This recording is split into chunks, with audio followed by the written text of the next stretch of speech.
साई बाबा।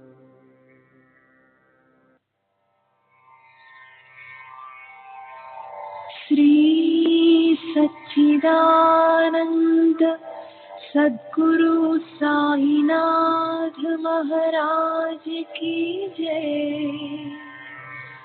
सद्गुरु श्री साईनाथुनि शरद बाबू जी की जय।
श्री सच्चिदानंद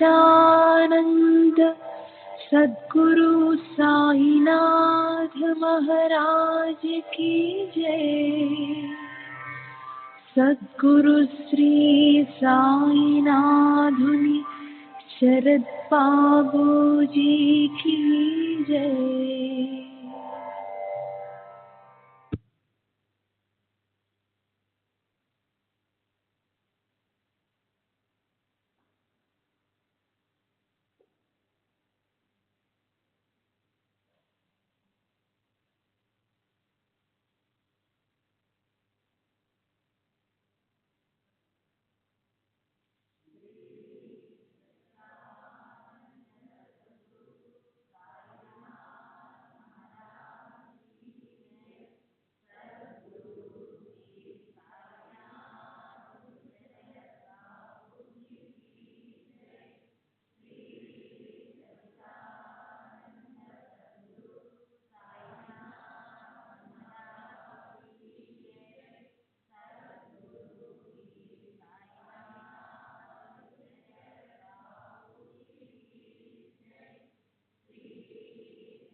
श्री सच्चिदानंद सद्गुरु साईनाथ महाराज की जय। सद्गुरु श्री साईनाथ शरद बाबूजी की जय। శ్రీ సాయినాథాయ నమః. శ్రీ సాయి సచ్చరిత్రము 6వ అధ్యాయం. నిన్నటి తరువాయి మసీదుకు మరమ్మతులు. గోపాలరావు గుండునకు ఇంకొక మంచి ఆలోచన తట్టెను. ఉరుసు ఉత్సవమును ప్రారంభించిన విధముగానే మసీదును తగినట్లుగా తీర్చిదిద్దవాలని నిశ్చయించుకొనెను. మసీదు మరమ్మతు చేయు నిమిత్తమై రాళ్లను తెప్పించి చెక్కించెను. కానీ ఈ పని బాబా అతనికి నియమించలేదు. నానాసాహెబ్ చందోర్కర్కు ఆ సేవ లభించినది. రాళ్ల తాపన కార్యము కాకాసాహెబ్ దీక్షిత్కు నియమింపబడిను. మసీదుకు మరమ్మతులు చేయటం మొదట బాబాకి ఇష్టం లేకుండెను. కానీ భక్తులకు మహల్సాపతి కల్పించుకొని ఎటులను బాబా అనుమతిని సాధించెను. బాబా చావడిలో పండుకున్న ఒక్క రాత్రిలో మసీదు నేలను చక్కని రాళ్లతో తాపన చేయుట ముగించిరి. అప్పటి నుండి బాబా గోనెగుడ్డపై కూర్చుండటం మాని చిన్న పరుపు మీద కూర్చుండేవారు. గొప్ప వ్యయ ప్రయాసాలతో 1911 సంవత్సరంలో సభా మండపం పూర్తి చేసిరి. మసీదుకు ముందున్న జాగా చాలా చిన్నది, సౌకర్యంగా లేకుండెను. కాకాసాహెబ్ దీక్షిత్ దానిని విశాలపరిచి పైకప్పు వేయదల్చెను. ఎంతో డబ్బు పెట్టి ఇనుప స్తంభములు మొదలైనవి తెప్పించి పని ప్రారంభించెను. రాత్రి అంతా శ్రమపడి స్తంభములు నాటిడివారు. మరుసటి దినము ప్రాతకాలంలోనే బాబా చావుడి నుండి వచ్చి అది అంతయు చూచి కోపంతో వారిని పీకి పారవైచిడివారు. ఒకసారి బాబా మిక్కిలి కోపోద్దీపితుడై నాటిన ఇనుప స్తంభమును ఒక చేతితో పెకలించుతూ రెండవ చేతితో తాత్యా పాటిల్ పేక పట్టుకుని తాత్యా తలపాగాను బలవంతంగా గీసి అగ్గిపుల్లతో నిప్పంటించి ఒక గోతిలో పారవైచెను. బాబా నేత్రములు నిప్పు కణముల వల్ల వెలుగుచుండెను. ఎవరికి బాబా వైపు చూచడం కూడా ధైర్యం చాలకుండెను. అందరూ భయకంపితులైరి. బాబా తన జేబులో నుంచి ₹1 తీసి అటువైపు విసరెను. అది శుభ సమయమందు చేయు ఆహుతి వలె కనబడెను. తాత్యా కూడా చాలా భయపడెను. తాత్యాకి ఏమి జరగనున్నదో ఎవరికి ఏమీ తెలియకుండెను. కల్పించుకొని బాబా పట్టు నుండి తాత్యాను విడిపించుటకు ఎవరికి ధైర్యం చాలలేదు. ఇంతలో కుష్ఠరోగియు బాబా భక్తుడునగు బాగోజీ షిండే కొంచెం ధైర్యం కూడగట్టుకుని ముందుకు పోగా బాబా వానిని ఒక ప్రక్కకు త్రోసివేశాను. మాధవరావు సమీపించబోగా బాబా అతనిపై ఇటుక రాయి రువ్వారు. ఎంతమంది ఆ జోలికి పోదలిచారో అందరికీ ఒకే గతి పట్టాను. కానీ కొంతసేపటికి బాబా శాంతించెను. ఒక దుకాణదారుని పిలిపించి వాని వద్ద నుంచి ఒక నగిషి జరీపాగాను కొని తాత్యాను ప్రత్యేకంగా సత్కరించడుగా అన్నట్లు దానిని స్వయంగా తాత్యా తలకు చుట్టాను. బాబా యొక్క ఈ వింత చర్యను చూసిన వారెల్లరూ ఆశ్చర్యమగ్నులైరి. అంత త్వరలో బాబాకి ఇట్లు కోపం వచ్చెను. ఎందుచేత ఈ విధంగా తాత్యాను శిక్షించెను? వారి కోపము తక్షణమే ఇట్లు చల్లబడెను అని అందరూ ఆలోచించుండరి. బాబా ఒక్కొక్కప్పుడు శాంతమూర్తి వలె కూర్చుండి అత్యంత ప్రేమానురాగంతో మాట్లాడుచుండేవారు. అంతలో అకారణముగా కోపించేవారు. అటువంటి సంఘటనలు అనేకములు గలవు. కానీ ఏది చెప్పవలనని విషయం తేల్చుకొనలేకున్నాను. అందుచే నాకు జ్ఞాపకం వచ్చినప్పుడల్లా ఒక్కొక్కటి చెప్పేదను. 6వ అధ్యాయం సంపూర్ణము. సద్గురు శ్రీ సాయినాథార్పణమస్తు. శుభం భవతు. శ్రీ సచ్చిదానంద సద్గురు సాయినాథ్ మహారాజ్ की जय. सद्गुरु श्री साईनाथ शरद बाबू जी की जय.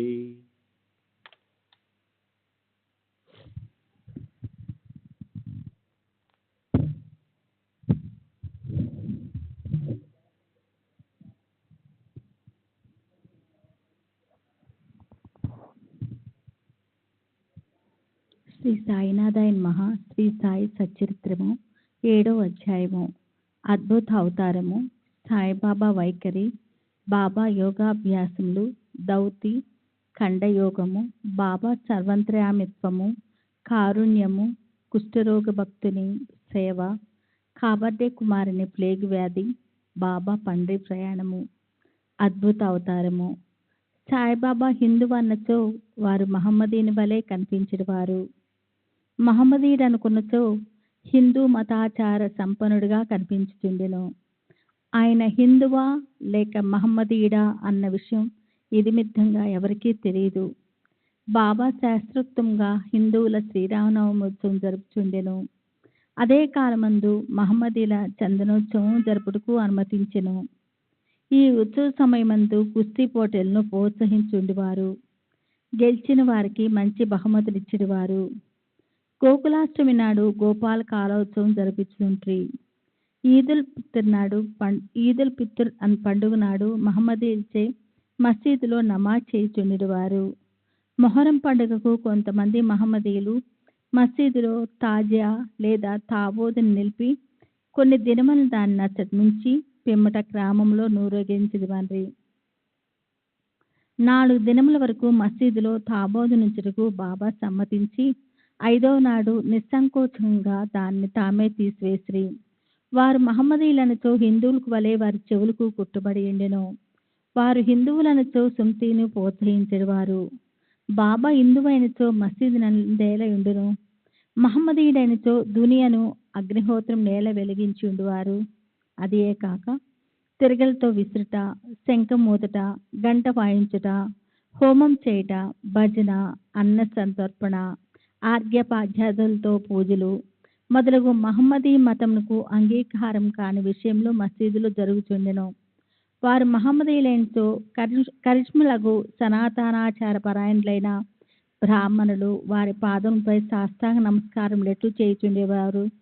వారే తెగవారిని అడగబోయిన వారెల్లరూ వారిని సందర్శించిన వెంటనే మూగలొచ్చుచూ పరవశించుచుండ్రి.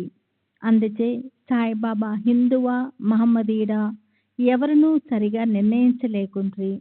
ఇది ఒక వింత కాదు.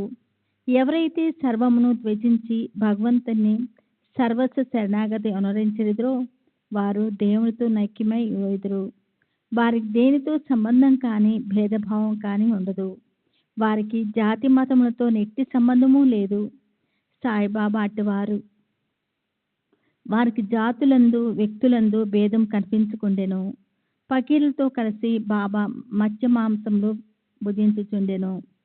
వారికి భోజన పళ్ళెంలో కుక్కల మూతి పెట్టినను సణుగువారు కారు. శ్రీ సాయి అవతారము విశిష్టమైనది, అద్భుతమైనది.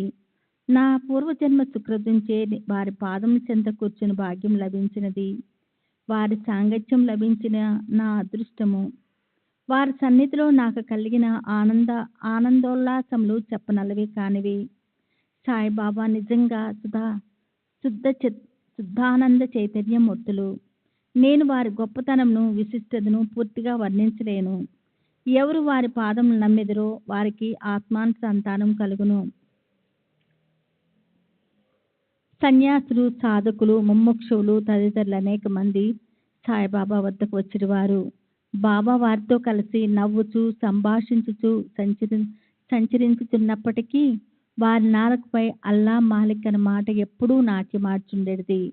వారికి వాద వివాదాలు కానీ చర్చలు కానీ ఇష్టం లేదు. అప్పుడప్పుడు కోపము వహించినప్పటికీ వారెల్లప్పుడూ శాంతంగాను సంయమంతోనూ ఇండువారు. ఎల్లప్పుడూ పరిపూర్ణ వేదాంత తత్వమును బోధించుచుండువారు. ఆఖరి వరకు బాబా ఎవరో ఎవరికీ తెలియనే లేదు. వారు ప్రభువులను భిక్షుకులను ఒకే రీతిగా ఆదరించిరి. అందరి అంతరంగమందు గల రహస్యములన్నీ బాబా ఎరుగుడువారు. బాబా ఆ రహస్యములను వెళ్ళబుచ్చు కానీ అందరూ ఆశ్చర్యములవుతుండ్రి. వారు సర్వజ్ఞులైనప్పటికీ ఏమీ తెలియని వాని వలె నటించుతుండ్రి. సన్మానములు అన్నచో వారికేమాత్రమూ ఇష్టం లేదు. సాయిబాబా నైజం అట్టిది. మానవ దేహంతో సంచరించుతున్నప్పటికీ వారి చర్యలను బట్టి చూడవారు సాక్షాత్తు భగవంతుడనే చెప్పవలను. వారిని చూచిన వారందరూ వారు షిరిడీలో వెలిసిన భగవంతుడని అనుకుంటుండ్రి. వట్టి మూర్ఖునైనా నేను బాబా మహిమలను ఎట్లు వర్ణించగలను? శ్రీ సచ్చిదానంద సద్గురు సాయినాథ్ మహారాజ్ కీ జై. సద్గురు శ్రీ సాయినాథ్ శరత్ బాబు జీ కీ జై. శ్రీ సచ్చిదానంద సద్గురు సాయినాథ్ మహారాజ్ కీ జై. సద్గురు శ్రీ సాయినాథ్ శరత్ బాబూజీ కీ జై. సాయిబాబా వైఖరి. షిరిడి గ్రామంలో నున్న శని, గణపతి, పార్వతి, శంకర, గ్రామదేవత మారుతి మొదలగు దేవాలయాలన్నిటినీ తాత్యా పాటిల్ ద్వారా బాబా మరమ్మత్తు చేయించెను. వారి దానగుణము ఎనదగినది. దక్షిణ రూపంగా వసూలైన పైకమంతయు ఒక్కొక్కరికి రోజుకొక్కొక్కటికి 50 రూపాయలు, 20 రూపాయలు, 15 రూపాయల చొప్పున ఇచ్చవచ్చినట్లు పంచిపెట్టేటివారు. బాబాను దర్శించిన మాత్రమున ప్రజలు శుభములు పొందేవారు. రోగులు ఆరోగ్యవంతులు అవుచుండిరి. దుర్మార్గులు సన్మార్గులుగా మారుచుండిరి. కుష్టువారు కూడా రోగ విముక్తులవుచుండిరి. అనేకులకు కోరికలు నెరవేరుచుండెను. ఎటువంటి మందులు పసరులతో పని లేకుండానే గుడ్డివారికి దృష్టి వచ్చుచుండెను. కుంటివారికి కాళ్ళు వచ్చుచుండెను. అంతులేని బాబా గొప్పతనమును సారమును ఎవరునూ కనుగొనకుండిరి. వారి కీర్తి నలుమూలలా వ్యాపించెను. అన్ని దేశముల నుండి భక్తులు షిరిడీకి తండోపతండాలుగా రాసాగిరి. బాబా ఎల్లప్పుడూ దీనికెదురుగా ధ్యాన నిమగ్నులై కూర్చునేటివారు. ఒక్కొక్కప్పుడు మలమూత్ర విసర్జన కూడా అక్కడే చేసేవారు. ఒక్కొక్కప్పుడు స్నానం చేసేవారు, మరొకప్పుడు స్నానం లేకుండానే ఉండేవారు. తొలి దినములలో బాబా తెల్లటి తలపాగా, శుభ్రమైన ధోవతి చొక్కా ధరించేవారు. మొదటి రోజులలో వారు వైద్యం చేసేవారు. గ్రామంలో రోగులను పరీక్షించి ఔషధములు ఇచ్చేటివారు. వారి చేతితో ఇచ్చిన మందులు అద్భుతంగా పనిచేయుచుండేవి. వారికి గొప్ప హకీం అంటే వైద్యుడని పేరు వచ్చెను. ఈ సందర్భంలో ఒక ఆసక్తికరమైన సంఘటనను చెప్పవలెను. ఒక భక్తునికి కండ్లు వాచి మిక్కిలి ఎరబడెను. షిరిడీలో వైద్యుడు దొరకలేదు. ఇతర భక్తులు అతనిని బాబా వద్దకు కొనుపోయిరి. సామాన్యంగా అట్టి రోగులకు అంజనములు, ఆవుపాలు, కర్పూరంతో చేసిన ఔషధములు వైద్యులు ఉపయోగించెదరు. కానీ బాబా చేసిన చికిత్స విలక్షణమైనది. నల్ల జీడి గింజలను నూరి 2 మాత్రలుగా చేసి ఒక్కొక్క కంటిలో ఒక్కొక్క దానిని పెట్టి గుడ్డతో కట్టిది. మరుసటి దినం ఆ కట్లను విప్పి నీళ్లను దారగా పోసిరి. కళ్ళల్లోని పుసి తగ్గి కంటి పాపలు తెల్లబడి శుభ్రమాయెను. నల్ల జీడి పిక్కలను నూరి కళ్ళల్లో పెట్టినను సున్నితమైన కళ్ళు మండనే లేదు. అటువంటి చిత్రములు అనేకములు గలవు. కానీ అందు ఇంకొకటి మాత్రమే చెప్పబడినది. ఇదొక్కటి మాత్రమే చెప్పబడినది. బాబా యోగాభ్యాసంలో సాయిబాబాకు సకల యోగ ప్రక్రియలు తెలిసి ఉండెను. ధౌతి, ఖండయోగము, సమాధి మున్నగు షడ్ద యోగ ప్రక్రియలందు బాబా ఆరితేరినవారు. అందులో 2 మాత్రమే ఇక్కడ వర్ణించబడినవి. ధౌతి. మసీదుకు చాలా దూరంలో ఒక మర్రి చెట్టు కలదు. అక్కడ ఒక బావి కలదు. ప్రతి 3 రోజులకు ఒకసారి బాబా అచ్చటకు పోయి ముఖ ప్రక్షాళనము, స్నానము చేయుచుండెను. ఆ సమయంలో బాబా తన ప్రేవులను బయటికి వెడలగ్రక్కి వాటిని నీటితో శుభ్రపరచి పక్కనున్న నేరేడు చెట్టుపై ఆరవేట షిరిడీలోని కొందరు కళ్ళారా చూచి చెప్పిరి. మామూలుగా ధౌతి అనగా 3 అంగుళముల వెడల్పు, 2.5 అడుగుల 22.5 అడుగుల పొడవు గల గుడ్డను మృంగి కడుపులో అరగంట వరకు ఉండనిచ్చి పిమ్మట తీసేదరు. కానీ బాబా చేసిన ధౌతి చాలా విశిష్టము, అసాధారణమైనది. ఖండయోగము. బాబా తన శరీర అవయములన్నీ వేరు చేసి మసీదు నందు వేరువేరు స్థలాలలో విడిచిపెట్టేవారు. ఒకనాడు ఒక పెద్ద మనిషి మసీదుకు పోయి బాబా అవయములను వేరువేరు స్థలములందు పడి ఉండుట చూచి భయకంపితుడై బాబాను ఎవరో కూని చేసిరనుకొని గ్రామ మున్సబు వద్దకు పోయి ఫిర్యాదు చేయ నిశ్చయించుకొనేను. కానీ మొట్టమొదట ఫిర్యాదు చేసిన వారికి ఆ విషయం గురించి కొంచెమైనా తెలిసి ఉండునని తననే అనుమానించేదిరని భయపడి ఊరుకొనేను. మరుసటి దినమంతడు మసీదుకు పోగా బాబా ఎప్పటి వలె హాయిగా కూర్చొని ఉండుట చూచి ఆశ్చర్యపడెను. ముందు దినము తాను చూచినదంతయు భ్రాంతి అనుకునేను. చిరుప్రాయం నుండి బాబా వివిధ యోగ ప్రక్రియలు చేయుచుండెను. వారి యోగ స్థితి ఎవరికి అంతుపట్టనిది. రోగుల వద్ద నుంచి డబ్బు పుచ్చుకొనక ఉచితముగా చికిత్స చేయుచుండిరి. ఎందరో పేదలు విద్యార్థులు వారి అనుగ్రహం వల్ల స్వస్థత పొందిరి. నిస్వార్థముగా వారు చేయు సత్కర్మల వల్లనే వారికి గొప్ప కీర్తి వచ్చెను. బాబా తన సొంతము కొరకు ఏమీ చేయక ఇతరుల మేలు కొరకై ఎల్లప్పుడూ పాటుపడేవారు. ఒక్కొక్కప్పుడు ఇతరుల వ్యాధిని తమపై వేసుకొని ఆ బాధను తాను అనుభవించేవారు. అటువంటి సంఘటన ఒక దానిని ఈ దిగువ పేర్కొనేదును. దీనిని బట్టి బాబా యొక్క సర్వజ్ఞత, దయార్థ హృదయము విదితమగును. శ్రీ సచ్చిదానంద సద్గురు సాయినాథ్ మహారాజ్ की जय. सद्गुरु श्री साईनाथ शरद बाबू जी की जय.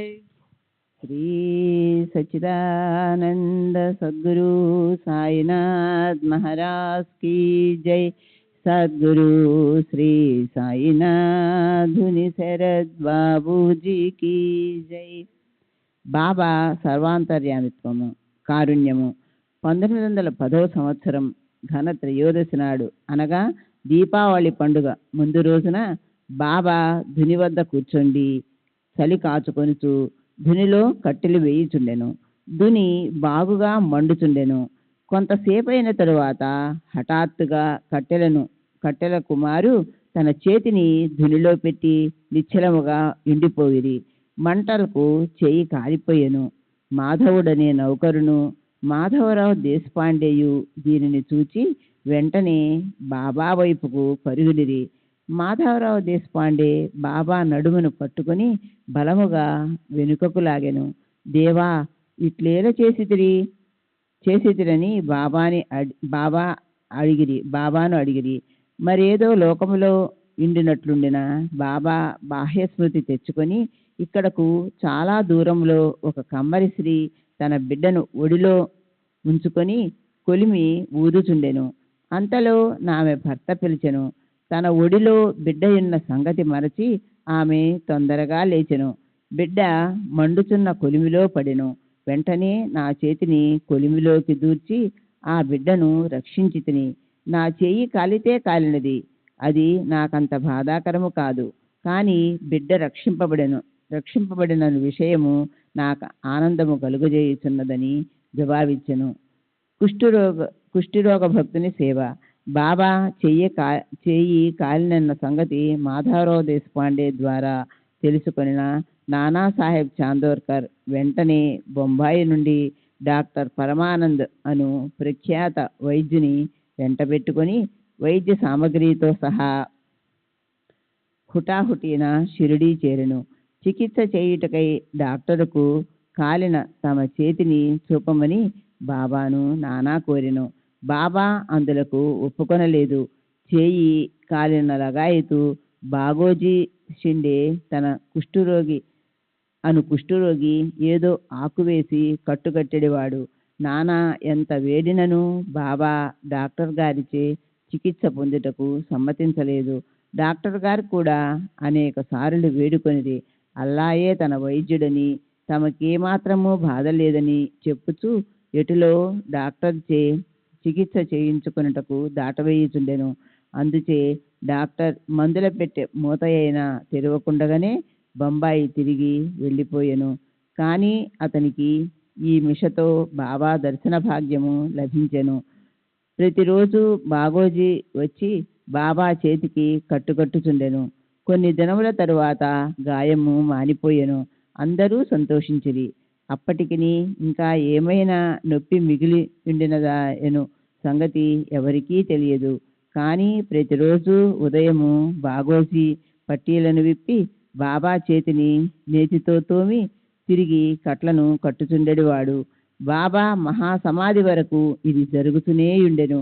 మహాసిద్ధ పురుషుడైన బాబాకిది అంతయు నిజానికి అవసరము లేనప్పటికీ తన భక్తుడైన బాగోజీ ఎందుగల ప్రేమచే అతడొనర్చు ఉపాసనను గైకొనెను.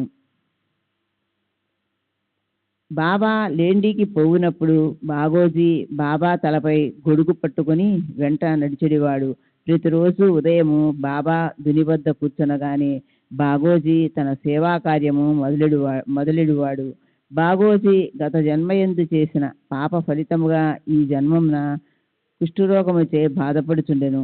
కానీ వాని వేళ్ళు ఈడ్చుకొని పోయి ఉండెను.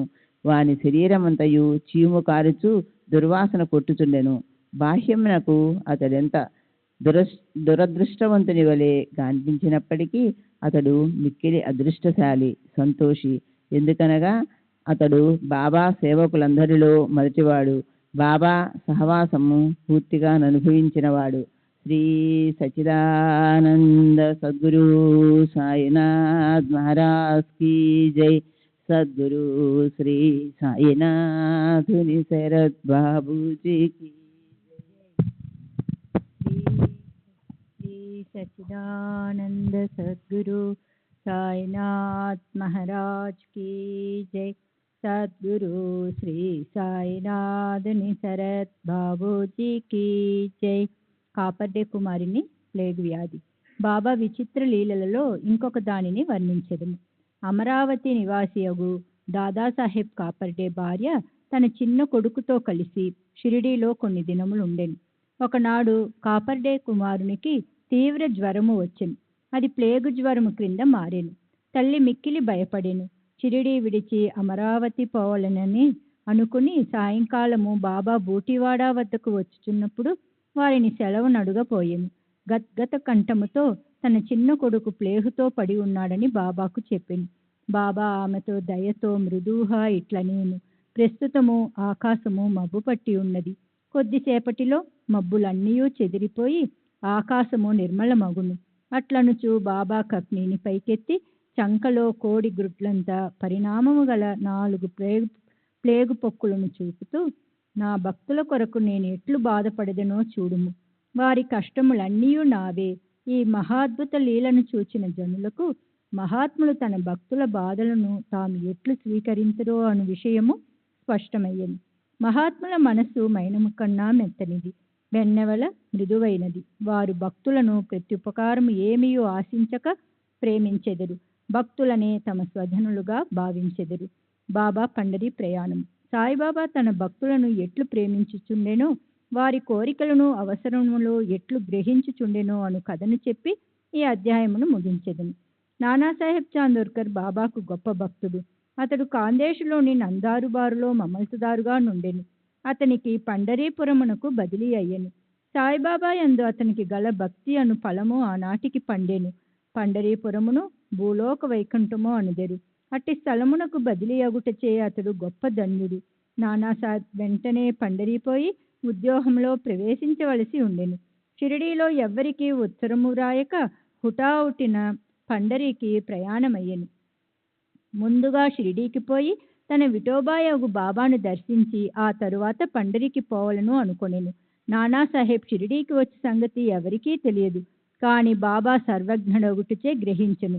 నానాసాహెబ్ నీమ్గాం చేరుసరికి షిరిడీ మసీదులో కలకలం రేగెను. బాబా మసీదులో కూర్చుండి మహాసపతి అప్పా సిందే కాశీరాములతో మాట్లాడుచుండెను. హఠాత్తుగా బాబా వారితో ఇట్లనియెను, మన నలుగురము కలిసి భజన చేసేదము. పండరీ ద్వారములు తెరిచినారు కనుక ఆనందముగా పాడెదము రెండు. అందరూ కలిసి పాడదొడంగిరి. ఆ పాట యొక్క భావమేమన, నేను పండరీ పోవలెను, నేను అక్కడనే నివసించవలెను, ఎందుకనగా అదియే నా ప్రభువు యొక్క ధామము. అట్లు బాబా పాడుచుండెను. భక్తులందరూ బాబాను అనుకరించిరి. కొద్దిసేపటికి నానాసాహెబ్ కుటుంబ సమేతముగా వచ్చి బాబా పాదములకు సాష్టాంగ నమస్కారము చేసి తనకు పండరీపురం బదిలీ అయినదని, బాబా కూడా వారితో పండరీపురం వచ్చి అక్కడ ఉండవలసినదని వేడుకొనెను. అటుల బ్రతిమాలుడుకు అవసరము లేదు అనెను. ఏలన బాబా అప్పటికే పండరీ పోవలెను, అచ్చట ఉండవలెను అను భావమును వెలిబుచ్చుచుండును అని తక్కిన భక్తులు చెప్పిరి. ఇది విని నానా మనస్సు కరిగి బాబా పాదములపై పడెను. బాబా యొక్క ఊది ప్రసాదమును ఆశీర్వాదమును ఆనుజ్ఞను పొంది నానాసాహెబ్ పండరీకి పోయెను. ఇట్టి బాబా లీలలకు అంతులేదు. 7వ అధ్యాయం సంపూర్ణము. సద్గురు శ్రీ సాయినాథార్పణమస్తు. శుభం భవతు. శ్రీ సచ్చిదానంద సద్గురు సాయినాథ్ మహారాజ్ కీ జై. సద్గురు శ్రీ సాయినాథుని శరత్ బాబూజీకి జై. 8వ అధ్యాయము. మానవ జన్మ యొక్క ప్రాముఖ్యము, బాబా యొక్క భిక్షాటనము, బయాజాబాయి యొక్క ఎనలేని సేవ, ముగ్గురి పడక స్థలము, రహతా నివాసి కుశల్చంద్. మానవ జన్మ యొక్క ప్రాముఖ్యము. ఈ అద్భుత విశ్వమందు భగవంతుడు కోటానుకోట్ల జీవులను సృష్టించి ఉన్నాడు. దేవ, యక్ష, గంధర్వాదులు, జంతు కీటకాదులు, మనుషులు మొదలగు వానిని సృష్టించెను. స్వర్గము, నరకము, భూమి, మహాసముద్రము, ఆకాశమునందు నివసించు జీవకోటి అంతయు సృష్టించెను. వీరిలో ఎవరి పుణ్యం ఎక్కువగునో వారు స్వర్గమునకు పోయి వారి పుణ్యఫలమును అనుభవించిన పిమ్మట త్రోసివేయబడుదురు. ఎవరి పాపం ఎక్కువగునో వారు నరకమునకు పోవుదురు. అచ్చట వారు పాపములకు తగినట్లు బాధలను పొందెదరు. పాపపుణ్యములు సమానమగునప్పుడు భూమిపై మానవులుగా జన్మించి మోక్ష సాధనమునకై అవకాశము గాంచెదరు. వారి పాపపుణ్యములు నిష్క్రమించినప్పుడు వారికి మోక్షము కలుగును. 1000 ఏళ్ల మోక్షము గాని పుట్టుక గాని వారు చేసుకున్న కర్మపై ఆధారపడి ఉండును. శ్రీ సచ్చిదానంద సద్గురు సాయినాథ్ మహారాజ్ కీ జై. సద్గురు శ్రీ సాయినాథుని శరత్ బాబూజీకి జై.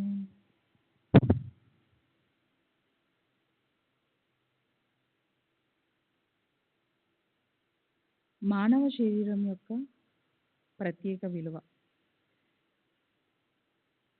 జీవకోటి అంతటికి ఆహారము, నిద్ర, భయము, సంభోగము సామాన్యము. మానవునికి ఇవి కాక మరొక ప్రజ్ఞ కలదు, అది ఏ జ్ఞానము. దీని సహాయంననే మానవుడు భగవత్ సాక్షాత్కారంను పొందగలడు. ఇంకే జన్మ ఎందునూ దీనికి అవకాశం లేదు. ఈ కారణం చేతనే దేవతలు సైతం మానవ జన్మను ఈర్ష్యతో చూచెదరు. వారు కూడా భూమిపై మానవ జన్మమెత్తి మోక్షంను సాధించవలనని కోరెదరు. కొంతమంది మానవ జన్మము చాలా నీచమైనదనియు, చీము, రక్తము, మలములతో నిండియుండుననియు, తుదకు శిథిలమై రోగమునకు మరణమునకు కారణమగుననియు అందురు. కొంతవరకు అది కూడా నిజమే. ఇన్ని లోపములున్నప్పటికీ మానవునకు జ్ఞానంను సంపాదించు శక్తి కలదు.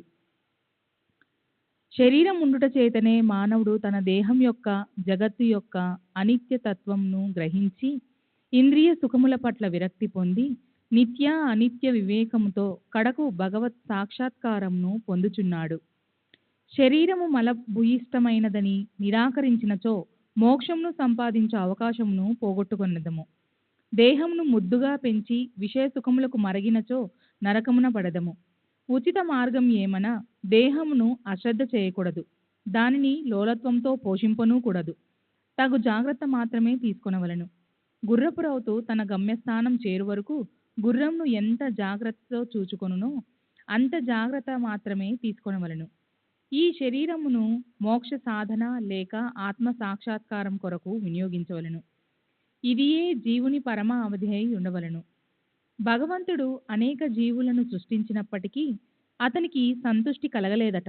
ఎందుకనగా భగవంతుని శక్తిని అవి ఏవీ గ్రహించలేకపోయినవి. అందుచేత భగవంతుడు ప్రత్యేకముగా మానవుని సృష్టించెను, వానికి జ్ఞానమనే ప్రత్యేక శక్తి ఇచ్చెను. మానవుడు భగవంతుని లీలలను, అద్భుత కార్యములను, షేముషి విజ్ఞానములను చూచి పరవశమొందినప్పుడు భగవంతుడు మిక్కిలి సంతుష్టి చెంది ఆనందించును. అందుచే మానవ జన్మ పొందుట, లభించుట గొప్ప అదృష్టం. బ్రాహ్మణ జన్మ పొందుట అందులోనూ శ్రేష్టం. అన్నింటికంటే గొప్పది సాయిబాబా చరణార విందములపై సర్వత్ర శరణాగతి చేయున అవకాశం కలుగుట. శ్రీ సచ్చిదానంద సద్గురు సాయినాథ్ మహారాజ్ కీ జై. సద్గురు శ్రీ సాయినాథుని శరద్ బాబూజీ కీ జై. శ్రీ సచ్చిదానంద సద్గురు సాయినాథ్ మహారాజ్ కీ జై. సద్గురు శ్రీ సాయినాథుని శరద్ బాబూజీ కీ జై. మానవుని విద్యుక్త ధర్మము. మానవ జన్మ విలువైనదనియు దానికెప్పటికైనను మరణము అనివార్యమనియు గ్రహించి మానవుడెల్లప్పుడూ జాగరూకుడై ఉండి జీవిత పరమావధిని సాధించుటకై యత్నించవలయును. ఏమాత్రమును అశ్రద్ధ గాని ఆలస్యము గాని చేయరాదు. త్వరలో దాన్ని సంపాదించుటకు యత్నించవలను. భార్య చనిపోయిన వాడు రెండో భార్య కొరకెంత ఆతురపడునో, తప్పిపోయిన యువరాజుకై చక్రవర్తి ఎంతగా వెదక యత్నించునో, అటులనే విసుగు విరామము లేక రాత్రింబవళ్ళు కృషి చేసి ఆత్మ సాక్షాత్కారమును సంపాదించవలను. బద్ధకమును, అలసతను, కునుకుపాట్లను దూరమునర్చి అహోరాత్రములు ఆత్మయందే ధ్యానము నిలుపవలను. ఈ మాత్రము చేయలేనిచో మనము పశుప్రాయులమగుదము. తక్షణ కర్తవ్యము. మన ధ్యేయము సత్వరము ఫలించు మార్గమేదన వెంటనే భగవత్ సాక్షాత్కారము పొందిన సద్గురువు వద్దకు ఏగుట. ఆధ్యాత్మికోపన్యాసములెన్ని వినినప్పటికీ పొందనట్టిదియు, ఆధ్యాత్మిక గ్రంథములెన్ని చదివినను తెలియనట్టిది యగు ఆత్మ సాక్షాత్కారము సద్గురువుల సాంగత్యముచే సులభముగా పొందవచ్చును. నక్షత్రములన్నీయు కలిసి ఇవ్వలేని వెలుతురును సూర్యుడెట్లు ఇవ్వగలుగుచున్నాడో అట్లనే ఆధ్యాత్మికోపన్యాసములు, గ్రంథములు ఇవ్వలేని జ్ఞానమును సద్గురువు విప్పి చెప్పగలడు. వారి చర్యలు, సామాన్య సంభాషణలే మనకు మౌన ప్రబోధములు. శాంతి, క్షమ, వైరాగ్యము, దానము, ధర్మము, మనోదేహములను స్వాధీనమందుంచుకొనుట, అహంకారము లేకుండుట మొదలగు శుభలక్షణములను వారి ఆచరణల్లో చూచి భక్తులు నేర్చుకొందురు. వారి పావన చరితములు భక్తుల మనములకు ప్రబోధము కలగజేసి వారిని పారమార్థికముగా ఉద్ధరించును. సాయిబాబా అట్టి మహాపురుషుడు, సద్గురువు. బాబా సామాన్య ఫకీరు వలె సంచరించుతున్నప్పటికీ వారెప్పుడునూ ఆత్మానుసంధానమునందే నిమగ్నులగుచుండిరి. దైవభక్తి గల పవిత్ర హృదయులు వారికి సదా ప్రీతిపాత్రులు. వారు సుఖములకు ఉప్పొంగువారు కారు, కష్టముల వలన కృంగిపోవారు కారు. రాజైనను నిరుపేదైనను వారికి సమానమే. తమ దృష్టి మాత్రమున ముష్టివాణిని చక్రవర్తిని చేయగల శక్తి ఉన్నప్పటికీ బాబా ఇంటింటికి తిరిగి భిక్ష ఎత్తడివారు. వారి భిక్ష ఎట్టిదో చూతము. బాబా యొక్క భిక్షాటనము. షిరిడీ జనులు పుణ్యాత్ములు. ఎందుకనగా వారి ఇండ్ల ఎదుటనే కదా బాబా భిక్షకుని వలె నిలిచి అమ్మ రొట్టె ముక్క పెట్టు అనుచు దానిని అందుకొనుటకు చేయి చాచడివారు. చేత ఒక రేకు డబ్బా పట్టుకొని భుజానికి ఒక గుడ్డ జోలె తగిలించుకొని భిక్షాటనకు పోయేడివారు. బాబా కొని ఇండ్లకు మాత్రమే భిక్షకు పోయేడివారు. పులుసు మజ్జిగ వంటి ద్రవ పదార్థములు, కూరలు మొదలగునవి రేకు డబ్బాలో పోసుకొనిడివారు. అన్నము రొట్టెలు మొదలగునవి జోలెలో వేయించుకొనిడివారు. బాబాకు రుచి అనున్నది లేదు. వారు జిహ్వను స్వాధీనమందుంచుకొనిరి. కాన అన్ని పదార్థములను రేకు డబ్బాలోను జోలెలోను వేసుకొనిడివారు. అన్ని పదార్థములను ఒకేసారి కలిపివేసి భుజించి సంతృష్టి చెందడివారు. పదార్థముల రుచిని పాటించేవారు కాదు. వారి నాలుకకు రుచి అన్నది లేనట్లే కాన్పించుచుండెను. బాబా భిక్షకు ఒక పద్ధతి కాలనియమము లేకుండెను. ఒక్కొక్క దినము కొన్ని ఇండ్ల వద్ద మాత్రమే భిక్ష చేసేడివారు. ఒక్కొక్కసారి 12 సార్లు కూడా భిక్షకు వెళ్ళేడివారు. భిక్షలో దొరికిన పదార్థములనన్నింటినీ ఒక మట్టి పాత్రలో వేసేవారు. దానిని కుక్కలు పిల్లులు కాకులు విచ్చలవిడిగా తినుచుండెడివి. వాటిని తరిమేవారు కారు. మసీదు తుడిచి శుభ్రము చేయి స్త్రీ 10-12 రొట్టె ముక్కలను నిరాటంకముగా తీసుకొనుచుండెడిది. కుక్కలను పిల్లులను కూడా కలలో సైతం అడ్డు పెట్టని వారు. ఆకలితోనున్న పేదల ఆహారములకు అడ్డు చెప్పుదిరా. ఫకీరు పదవే మహారాజ పదవి, నిజమైన మహారాజ పదవిని, అదియే శాశ్వతమని, మామూలు సిరి సంపదలు క్షణభంగురాలని బాబా అనుచుండెడివారు. ఆ పావన చరితుని జీవితం వంటి జీవితమే కదా మిగుల ధన్యమైనది. శ్రీ సచ్చిదానంద సద్గురు సాయినాథ్ మహారాజ్ కీ జై. సద్గురు శ్రీ సాయినాథుని శరత్ బాబూజీ కీ జై. మొదట షిరిడీ ప్రజలు బాబానొక పిచ్చి పకీరని భావించి అటులనే పిలిచెడివారు.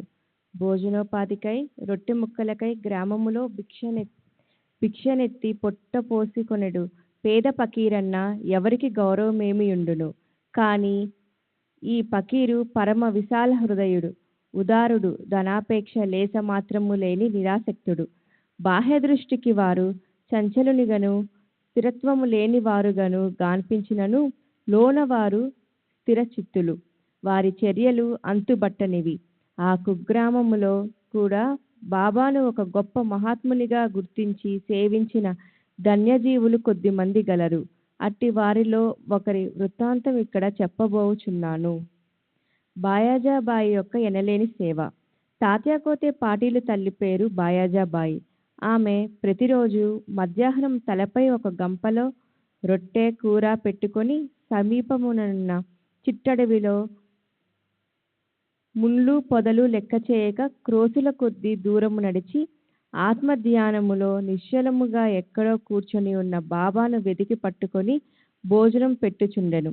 బాబాకు సాష్టాంగ నమస్కారం చేసి వారి ఎదుట విస్తరొకటి వేసి తాను తెచ్చిన రొట్టె కూర మొదలగు భోజన పదార్థములను వడ్డించి కొసరి కొసరి వాటిని బాబాచే తినిపించుచుండెను. ఆమె భక్తి విశ్వాసములు అద్భుతమైనవి. ఎనలేని ఆమె సేవను బాబా చివరి వరకు మరువలేదు.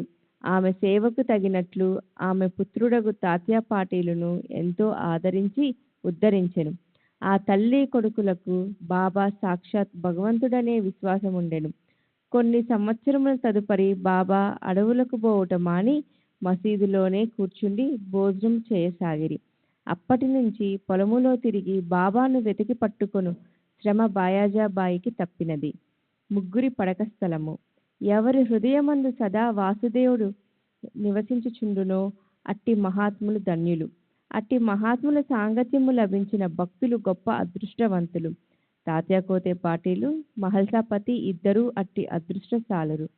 బాబా వారిరువురిని సమానముగా ప్రేమించడివారు. బాబా వారిరువురితో కలిసి మసీదులో తమ తల్లను తూర్పు, పడమర, ఉత్తరముల వైపు చేసి మధ్యలో ఒకరి కాళ్ళు ఒకరికి తగులినట్లు పండుకొనిటివారు. పక్కలు పరుచుకొని వానిపై చతికిలపడి సగము రేయి వరకు ఏవేవో సంగతులు ముచ్చటించుకొనిటివారు. అందులో ఎవరికైనా నిద్ర వచ్చుచున్నట్లుగా అనిపించిన తక్కిన వారు వారిని మేలుకొలుపుచుండిరి.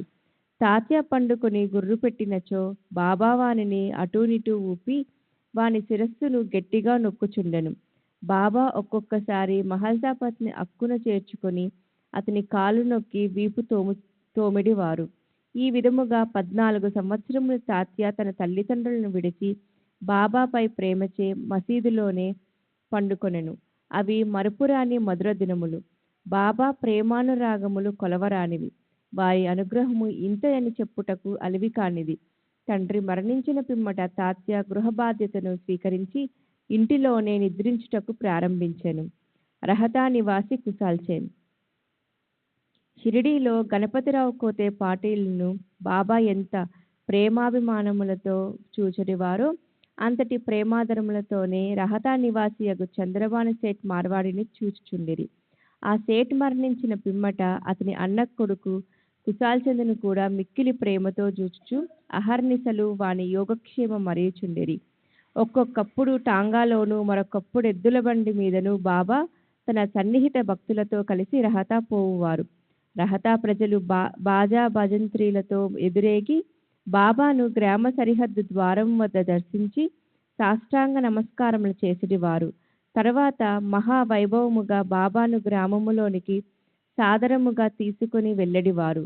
కుశాల్చంద్ బాబాను తన ఇంటికి తీసుకొని పోయి తగిన ఆసనమునందు కూర్చుండజేసి భోజనము పెట్టెడివాడు. ఇరువురు కొంతసేపు ప్రేమాల్లాసములతో ముచ్చటించుకొనిడివారు. తదుపరి బాబా వారిని ఆశీర్వదించి షిరిడీ చేరుచుండెడివారు. షిరిడీ గ్రామమునకు సమాన దూరములో ఒకవైపు దక్షిణమున రహతా, మరోవైపు ఉత్తర దిశ యందు నీమ్గా ఉన్నవి. ఈ 2 గ్రామములు దాటి బాబా ఎన్నడూ ఎచ్చటికి పోయి ఉండలేదు.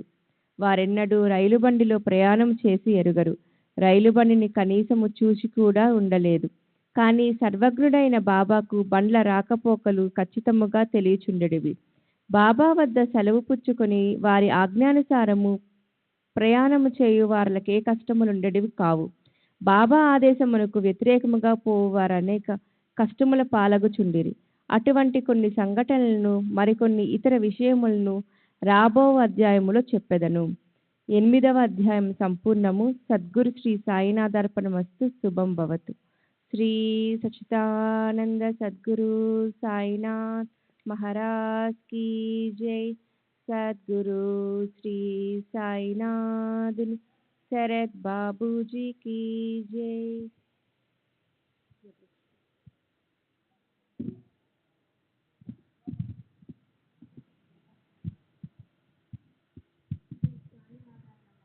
శ్రీ సాయి సచ్చరిత్రము 9వ అధ్యాయము. షిరిడీ యాత్ర యొక్క లక్షణములు. తాత్యా కోతే పాటిల్ ఐరోపా దేశస్థుని ఉదంతము, భిక్ష యొక్క ఆవశ్యకత, భక్తుల అనుభవములు, తర్కట్ కుటుంబము, ఆత్మారాముని భార్య, బాబాకు సంతుష్టిగా భోజనము పెట్టుట ఎట్లు, నీతి. షిరిడీ యాత్ర యొక్క లక్షణములు. షిరిడీ సందర్శనములోని ఒక ప్రత్యేక విషయమేమనా, బాబా అనుమతి లేనిదే ఎవరునూ షిరిడీ విడువలేకుండిరి. బాబా అనుమతి లేక ఎవరైనను షిరిడీ విడిచి వెళ్ళినచో వారు ఊహించని కష్టములు కొని తెచ్చుకున్న వారగుచుండిరి. బాబా ఎవరినైనా బయలుదేరుడని సెలవిచ్చిన తరువాత ఇక షిరిడీలో ఉండరాదు. సెలవు తీసుకున్నటకు బాబా వద్దకు భక్తులు పోయినప్పుడు బాబా వారికి స్పష్టముగానో లేక సూచన ప్రాయముగానో కొన్ని సలహాలు ఇచ్చుచుండెడివారు. బాబా ఆదేశానుసారము నడిచి తీరవలెను. వ్యతిరేకముగా పోయినచో ప్రమాదములేవో తప్పక వచ్చుచుండెడివి. ఈ దిగువ అట్టి ఉదాహరణములు కొన్ని ఇచ్చుచున్నాను. తాత్యా కోతే పాటిల్. తాత్యా కోతే పాటిల్ ఒకనాడు టాంగాలో కోపర్గాం జరుగు సంతకు బయలుదేరెను. హడావుడిగా మసీదుకు వచ్చి బాబాకు నమస్కరించి కోపర్గాం సంతకు పోవుచుంటినని చెప్పాను. బాబా అతనితో, తొందరపడవద్దు, కొంచెం ఆగుము. సంత సంగతి అటుండనివ్వు, ఊరు విడిచి అసలు బయటకెక్కడికి పోవలదు అని అనెను. సంతకు వెళ్ళవలనడి తాత్య ఆతురతను చూసి కనీసము శ్యామ అయిన వెంట తీసుకుని పొమ్మని బాబా చెప్పెను.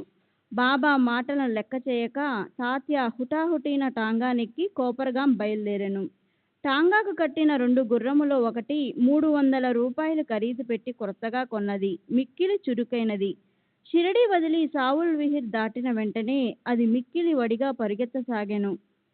కొంత దూరం పోయిన పిమ్మట కాలు మడతపడి అది కూలబడెను. తాత్యాకు పెద్ద దెబ్బలేమీ తగలలేదు, కానీ తల్లి వలె ప్రేమతో బాబా చెప్పిన సలహా జ్ఞప్తికి వచ్చెను. మరొకప్పుడు కూడా ఇటులనే బాబా ఆజ్ఞను వ్యతిరేకించి కోల్హార్ గ్రామమునకు ప్రయాణమై దారిలో టాంగా ప్రమాదమునకు గురయ్యను. ఐరోపా దేశస్థుని ఉదంతము. బొంబాయి నుండి ఐరోపా దేశస్థుడు ఏదో ఉద్దేశముతో బాబా దర్శనార్థము షిరిడి వచ్చెను. తనతో నానాసాహెబ్ చందర్కర్ వద్ద నుంచి తన్ను గూర్చిన ఒక పరిచయ పత్రమును కూడా తెచ్చెను. అతని కొరకు ఒక ప్రత్యేక గుడారము వేసి అందులో సౌకర్యముగా బస ఏర్పాటు చేసిరి. బాబా ముందు మ్రోకరిల్లి వారి చేతిని ముద్దడవలెనను కోరికతో అతడు 3 సార్లు మసీదులో ప్రవేశింప యత్నించెను. కానీ బాబా అతన్ని మసీదులో ప్రవేశించుటకు నిషేధించెను. క్రిందుగా మసీదు ముందుగల బహిరంగ ఆవరణములో కూర్చుండియే తమను దర్శించుకొనవచ్చుననిది. అతడు తనకు జరిగిన మర్యాదకు అసంతృష్టి పడి వెంటనే షిరిడి విడవలనని నిశ్చయించుకొనెను. బాబా సెలవు పొందుటకు వచ్చెను. తొందరపడక మరుసటి దినం పొమ్మని బాబా చెప్పెను. తక్కిన వారు కూడా బాబా ఆదేశమును పాటించమని సలహా ఇచ్చిరి. ఆ సలహాలను ఖాతరు చేయక అతడు టాంగానెక్కి షిరిడి నుండి బయలుదేరెను. మొదట గుర్రములు బాగానే పరిగెత్తినవి. సావుల్ విహిర్ దాటిన కొద్దిసేపటిలో ఒక సైకిల్ అతని టాంగా ఎదురు వచ్చెను. దాన్ని చూచి గుర్రములు బెదిరినవి. టాంగా తలక్రిందులయ్యెను. ఆ పెద్ద మనిషి క్రిందపడి రోడ్డుపై కొంత దూరం ఈడ్వబడెను. ఫలితముగా గాయములకు బాగు చేసుకునుటకై కోపర్గాంలో ఆసుపత్రి పాలయ్యెను. ఇటువంటి అనేక సంఘటనల మూలమున బాబా ఆజ్ఞను ధిక్కరించువారు ప్రమాదముల పాలగుదురనియు, బాబా ఆజ్ఞానుసారము పోవువారు సురక్షితముగా ఉందురనియు జనులు గ్రహించిరి. శ్రీ సచ్చిదానంద సద్గురు సాయినాథ్ మహారాజ్.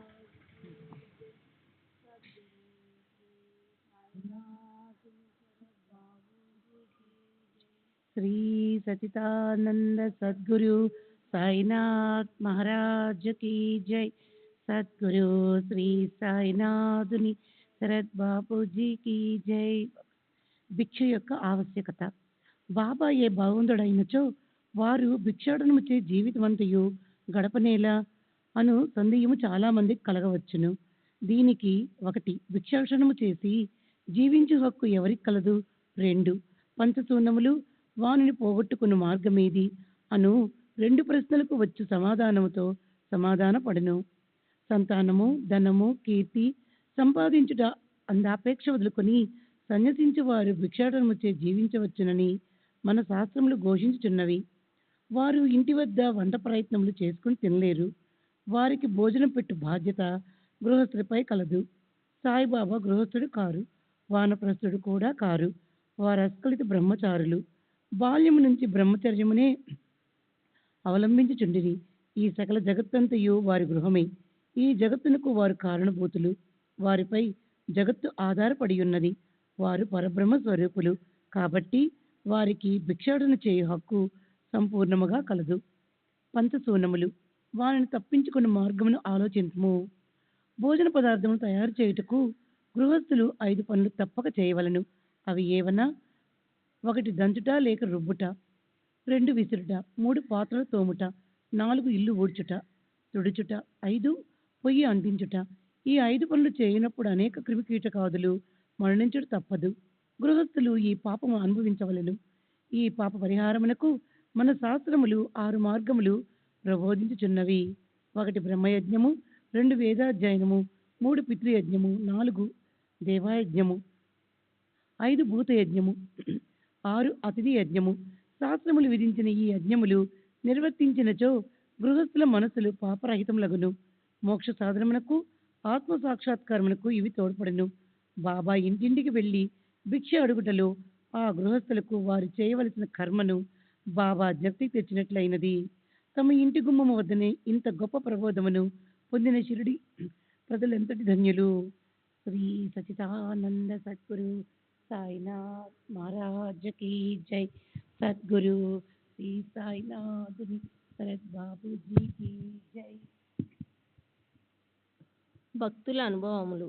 శ్రీకృష్ణుడు భగవద్గీత 9వ అధ్యాయం 26వ శ్లోకం యందు శ్రద్ధాభక్తులతో ఎవ్వరేని పత్రము గాని పుష్పము గాని ఫలము గాని లేదా నీరు గాని అర్పించినచో దానిని నేను గ్రహించెదను అని నుడివెను.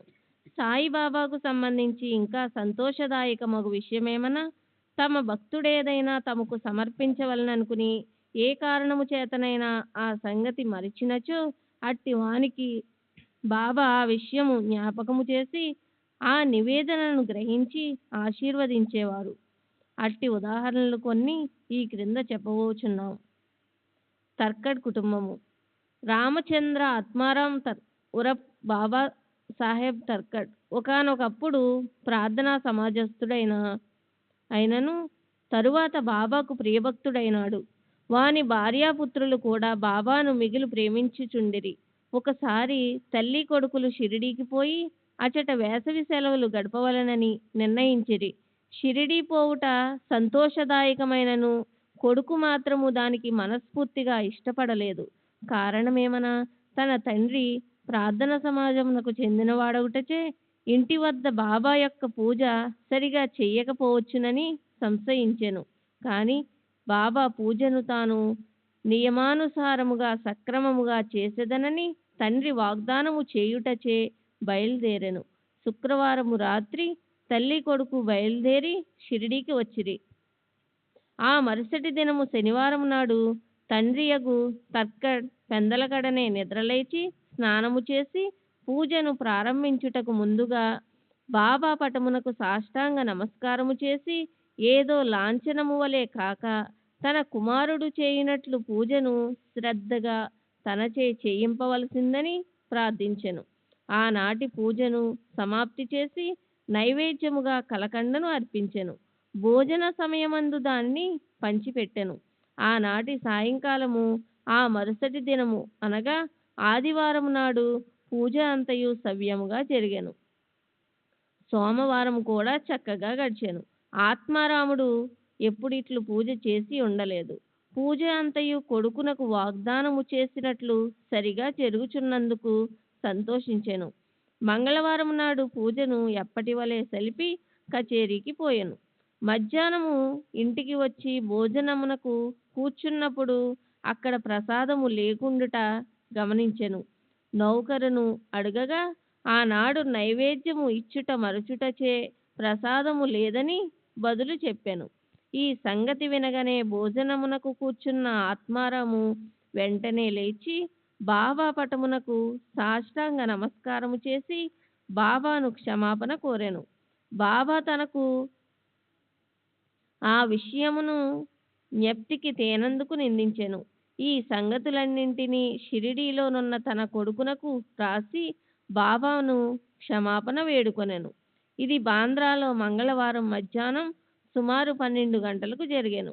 అదే సమయమందు షిరిడీలో మధ్యాహ్న హారతి ప్రారంభించుటకు ముందు ఆత్మారాముని భార్యతో బాబా ఇట్లనెను: తల్లి, ఏమైనా తినవలెనని ఉద్దేశ్యంతో బాంద్రాలో మీ ఇంటికి పోయినాను. తలుపు తాళం వేసి ఉండెను. ఎలాగునో లోపల ప్రవేశించి తిని, కాని అక్కడ తినుటకేమీ లేకపోవుటచే తిరిగి వచ్చి తిని అనెను. బాబా మాటలు ఆమెకేమీ బోధపడలేదు. కాని ప్రక్కనే ఉన్న కుమారుడు మాత్రం ఇంటి వద్ద పూజలో ఏమియో లోటుపాట్లు జరిగినవని గ్రహించి ఇంటికి పోవుటకు సెలవు నిమ్మని బాబాను వేడెను. అందులకు బాబా పూజను అక్కడనే చేయుమని, ఇంటికి పోవలసిన అవసరము లేదని చెప్పాను. వెంటనే కొడుకు షిరిడీలో జరిగిన విషయమంతయు వివరముగా తండ్రికి ఉత్తరము రాసి బాబా పూజను అశ్రద్ధ చెయ్యవద్దని వేడుకొనెను. ఈ 2 ఉత్తరములు ఒకటికొకటి మార్గమధ్యమున తటస్థపడి తమ తమ గమ్యస్థానములకు చేరెను. ఇది ఆశ్చర్యకరము కదా. శ్రీ సచ్చిదానంద సద్గురు సాయినాథ్ మహారాజ్ की जय। सद्गुरु श्री साईनाथ शरद बाबूजी की जय। శ్రీ సచ్చిదానంద సద్గురు సాయినాథ్ మహారాజ్ కీ జై। సద్గురు శ్రీ సాయినాథుని శరద్ బాబూజీ కీ జై। ఆత్మారాముని భార్య. ఇక ఆత్మారాముని భార్య విషయము. ఒకసారి ఆమె 3 పదార్థములను బాబాకు నైవేద్యము పెట్టుటకు సంకల్పించుకొనెను. అవి 1 వంకాయ పెరుగు పచ్చడి, 2 వంకాయ వేపుడు కూర, 3 పేడ. బాబా వీనినెట్లు గ్రహించనో చూచెదము. బాంద్రా నివాసియగు రఘువీర భాస్కర పురందరే బాబాకు మిక్కిలి భక్తుడు. అతడు ఒకనాడు భార్యతో షిరిడీ బయలుదేరుచుండెను. ఆత్మారాముని భార్య పెద్ద వంకాయలు 2 మిగుల ప్రేమతో తెచ్చి పురందరుని భార్యకి చేతికిచ్చి 1 వంకాయతో పెరుగు పచ్చడిని 2వ దానితో వేపుడును చేసి బాబాకు వడ్డించమని వేడెను. షిరిడీ చేరిన వెంటనే పురందరుని భార్య వంకాయ పెరుగు పచ్చడి మాత్రము చేసి బాబా భోజనమునకు కూర్చున్నప్పుడు తీసుకొని వెళ్ళెను. బాబాకు ఆ పచ్చడి చాలా రుచిగా నుండెను.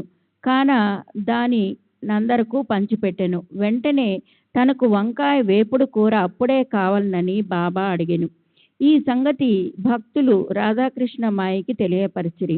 అది వంకాయల కాలము కాదు కనుక ఆమెకేమీ తోచకుండెను. వంకాయలు ఎట్లు సంపాదించుట అనున్నది ఆమెకు సమస్య ఆయను. వంకాయ పచ్చడి తెచ్చినది ఎవరని కనుగొనగా పురందరుని భార్య అని తెలియుటచే వంకాయ వేపుడు కూడా ఆమెయే చేసి పెట్టవలనని ఆమెకు కబురంపిరి. అప్పుడు అందరికీ వంకాయ వేపుడును బాబా ఎందులకు కోరిరో తెలిసినది. బాబా సర్వజ్ఞతకు అందరూ ఆశ్చర్యపడిరి. 1915 డిసెంబర్లో గోవింద బలరాం మాన్కర్ అనువాడు షిరిడీకి పోయి తన తండ్రికి ఉత్తర క్రియలు చేయవలననుకునెను. ప్రయాణమునకు పూర్వము ఆత్మారాముని వద్దకు వచ్చెను. ఆత్మారాం భార్య బాబా కొరకేమైనా పంపవలననుకొని ఇల్లంతయు వెదకెను. కానీ 1 పేడ తప్ప ఏమీ కనిపించలేదు. ఆ పేడ కూడా అప్పటికే బాబాకు నైవేద్యముగా సమర్పింపబడి ఉండెను. తండ్రి మరణించుటచే గోవిందుడు విచారగ్రస్తుడై ఉండెను. కానీ బాబా యందున్న భక్తి ప్రేమలచే ఆమె ఆ పేడను అతని ద్వారా పంపెను. బాబా దానిని పుచ్చుకొని తినునని నమ్మి ఉండెను. గోవిందుడు షిరిడీ చేరెను. బాబాను దర్శించెను. కానీ పేడ తీసుకొని వెళ్ళుట మరచెను. బాబా అప్పటికి ఊరకుండెను. సాయంత్రము బాబా దర్శనమునకై వెళ్ళినప్పుడు కూడా అతడు పేడ తీసుకొని పోవుట మరచెను. అప్పుడు బాబా ఓపిక పట్టక తన కొరకేమి తెచ్చినావని అడిగెను. ఏమీ తీసుకొని రాలేదని గోవిందుడు జవాబిచ్చెను. వెంటనే బాబా నీవు ఇంటి వద్ద బయలుదేరినప్పుడు ఆత్మారాముని భార్య నా కొరకు నీ చేతికి మిఠాయి ఇవ్వలేదా అని అడిగెను. కుర్రవాడదంతయు జ్ఞప్తికి తెచ్చుకొని సిగ్గుపడెను. బాబాను క్షమాపణ కోరెను. బసకు పరిగెత్తి పేడాను తెచ్చి బాబా చేతికిచ్చెను. చేతిలో పడిన వెంటనే బాబా దానిని గుటుక్కున మృంగెను. ఈ విధముగా ఆత్మారాముని భార్య యొక్క భక్తిని బాబా ప్రీతిపూర్వకముగా స్వీకరించెను. నా భక్తులు నన్నెట్లు భావింతురో నేను వారిని ఆ విధముగానే అనుగ్రహింతును అను గీతావాక్యము నిరూపించెను. బాబాకు సంతుష్టిగా భోజనము పెట్టుట ఎట్లు. ఒకప్పుడు ఆత్మారాం తర్కడ్ భార్య షిరిడీలో ఒక ఇంటి యందు దిగెను. మధ్యాహ్న భోజనము తయారయ్యెను. అందరికీ వడ్డించిరి. ఆకలితోనున్న కుక్క ఒకటి వచ్చి మొరుగుట ప్రారంభించెను. వెంటనే తర్కడ్ భార్య లేచి 1 రొట్టె ముక్కను విసిరెను. ఆ కుక్క ఎంతో మక్కువగా ఆ రొట్టె ముక్కను తినెను. ఆనాడు సాయంకాలము ఆమె మసీదునకు పోగా బాబా ఆమెతో ఇట్లనెను, తల్లి, నాకు కడుపు నిండా గొంతు వరకు భోజనము పెట్టినావు. నా జీవశక్తులు సంతుష్టి చెందినవి. ఎల్లప్పుడూ ఇట్లానే చేయుము. ఇది నీకు సద్గతి కలుగచేయును. ఈ మసీదులో కూర్చుండి నేనెన్నడూ అసత్యమాడను. నా ఎందిట్లే దయయుంచుము. మొదట ఆకలితోనున్న జీవికి భోజనము పెట్టిన పిమ్మట నీవు భుజింపుము, దీనిని జాగ్రత్తగా జ్ఞప్తియందుంచుకొనుము. ఇదంతయు ఆమెకేమియూ బోధపడలేదు. కావున ఆమె ఇట్లు జవాబిచ్చెను, బాబా, నేను నీకెట్లు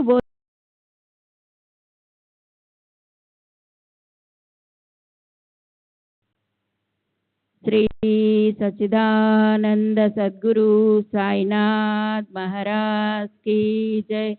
सद्गुरु श्री साईनाथुनि शरद बाबू जी की जय।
श्री सच्चिदानंद सद्गुरु साईनाथ महाराज की जय।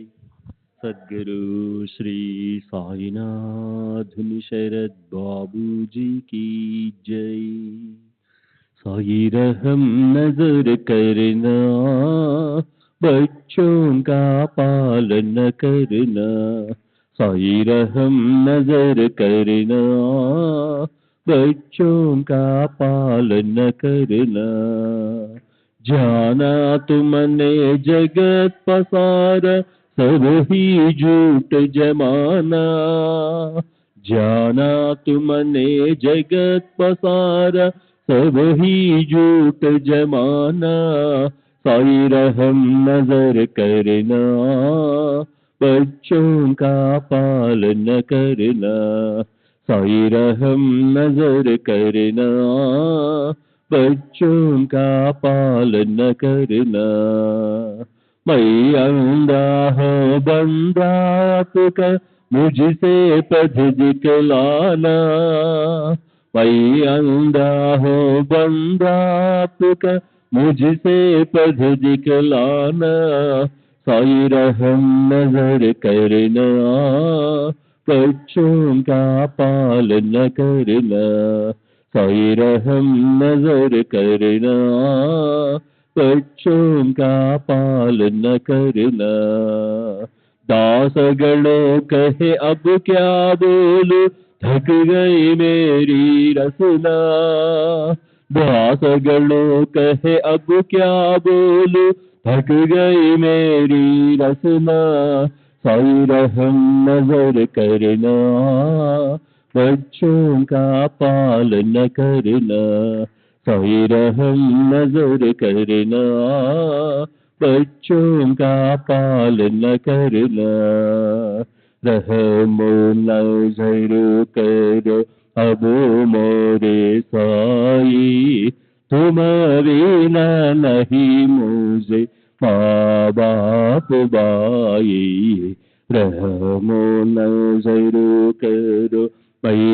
अंधा हूँ बंदा तुम्हारा, मैं अंधा हूँ बंदा तुम्हारा, मैं ना जानू, मैं ना जानू, मैं ना जानू, अल्लाह इलाही रहमो नज़र करो, रहमो नज़र करो, अब मोरे साई तुम बिना नहीं मुझे, माँ बाप बाई रहमो नज़र करो, काली जमाना मैंने गमाया, काली जमाना मैंने गमाया,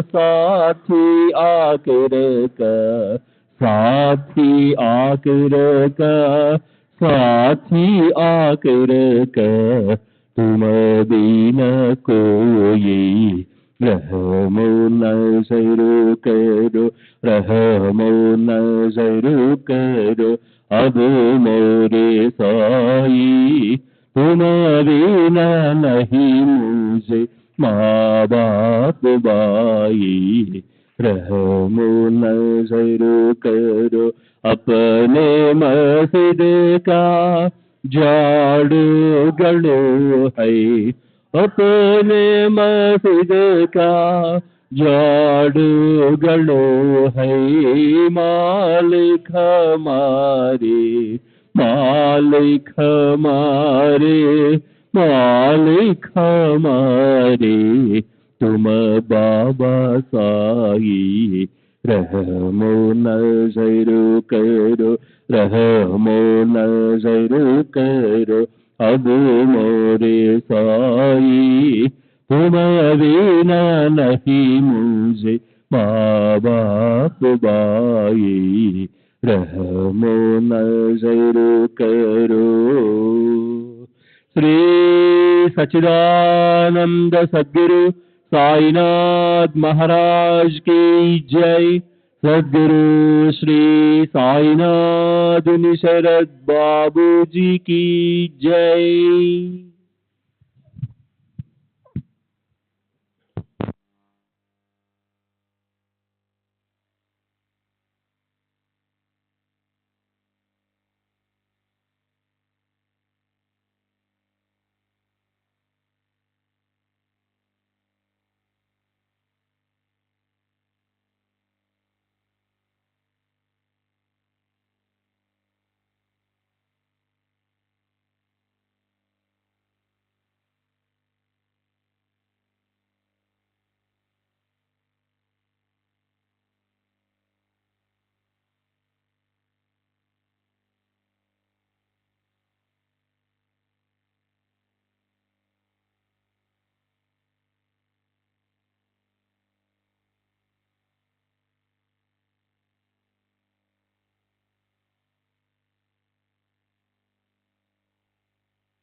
श्री सच्चिदानंद सद्गुरु साईनाथ महाराज की जय। सद्गुरु श्री साईनाथुनि शरद बाबू जी की जय।